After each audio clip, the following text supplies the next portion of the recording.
ಈಗ ನೋಡಿ ಅಡಿಕೆ, ಈಗ ನೀವೇ ಸಿರ್ಸಿ ಸಿದ್ದಾಪುರ ಅದೆಲ್ಲ ಹೋಗಿ ಬಂದಿದ್ದೀರಿ. ಇವತ್ತು ಯಲ್ಲಾಪುರ ಭಾಗದಲ್ಲಿ ಹೋದಾಗ ನಾವು ಇವತ್ತು ಸುಬೋಧ್ ಬಲ್ಸೆ ಅಂತೇಳಿ ಒಬ್ಬ ತೋಟ ಪ್ರಗತಿಪರ ಕೃಷಿಕರಿದ್ದಾರೆ, 22 ಕ್ವಿಂಟಲ್ ಅಡಿಕೆ ತೆಗಿತಾರೆ.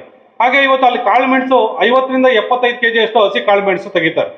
ಹಾಗೆ ಮತ್ತೆ ಆ ಭಾಗದ ಸರಾಸರಿ ಇಳುವರಿ ನಾವು ನೋಡಿದಾಗ 20ರಿಂದ 22 ಕ್ವಿಂಟಲ್ ಇದೆ. ನಾವು ಅವರ ತಾಂತ್ರಿಕ ಮಾಹಿತಿಯನ್ನು ನಾವು ಗಮನಿಸಿದಾಗ ಈ ಭಾಗದ ಕೃಷಿಕರು ಏನಿದ್ದಾರೆ ಇದಕ್ಕಿಂತ 15ರಿಂದ 20 ವರ್ಷ ಮುಂದಿದ್ದಾರೆ. ಹಾಗಾಗಿ ಅವರು ಇವತ್ತು ಗೊಬ್ಬರ ಕೊಡೋದನ್ನ, ಸರ್ ಗೊಬ್ಬರ ಕೊಟ್ಟಿದ್ದೀವಿ, ಎಷ್ಟು ಸಮಯ ನಾವು ಬೇರೆ ಭಾಗದಲ್ಲಿ ಗೊಬ್ಬರ ನಿಲ್ಲುತ್ತೆ, ಅಂದ್ರೆ ಪರ್ಕುಲೇಷನ್ ಸ್ಪೀಡ್ ಏನು, ಅಂದ್ರೆ ಇಂಗುವ ಪ್ರಮಾಣ ಏನು ಭೂಮಿಯಲ್ಲಿ, ಇದನ್ನ ಕೇಳ್ತಾರೆ ಹೊರತು ಯಾವ ಗೊಬ್ಬರ ಹಾಕ್ಬೇಕಂತ ಕೇಳೋದಿಲ್ಲ. ಗೊಬ್ಬರ ಹಾಕೋದು ನಮ್ಗೆ ಗೊತ್ತಿದೆ ಸರ್, ನಾನು ಗೊಬ್ಬರ ಕೊಡ್ತಾ ಇದ್ದೀನಿ, ನನ್ನ ಭೂಮಿಯಲ್ಲಿ ಎಷ್ಟು ಸಮಯ ನಿಲ್ಲುತ್ತೆ, ನಾನು 6 ತಿಂಗಳಿಗೊಂದು ಬಾರಿ ಕೊಡ್ತಾ ಇದ್ದೇನೆ, ಗಿಡಕ್ಕೆ ಸಾಕಾಗುತ್ತೋ ಸಾಕಾಗೋದಿಲ್ವೋ, ಅಥವಾ ಗಿಡ 6 ತಿಂಗಳು ಕೊಟ್ಟರೆ ಸಾಕಾಗುತ್ತೋ ಅಥವಾ 3 ತಿಂಗಳು ಕೊಡಬೇಕೋ 4 ತಿಂಗಳು ಕೊಡಬೇಕು ಅನ್ನೋದ್ರ ಬಗ್ಗೆ ಅಷ್ಟು ಚರ್ಚೆಯನ್ನ ಆ ಭಾಗದ ಕೃಷಿಕರು ಮಾಡ್ತಾರೆ. ಹಾಗಾಗಿ ನಾವು ತುಂಬಾ ಹಿಂದೆ ಇದ್ದೀವಿ ಅನ್ನೋದು ನನ್ನ ಅಭಿಪ್ರಾಯ.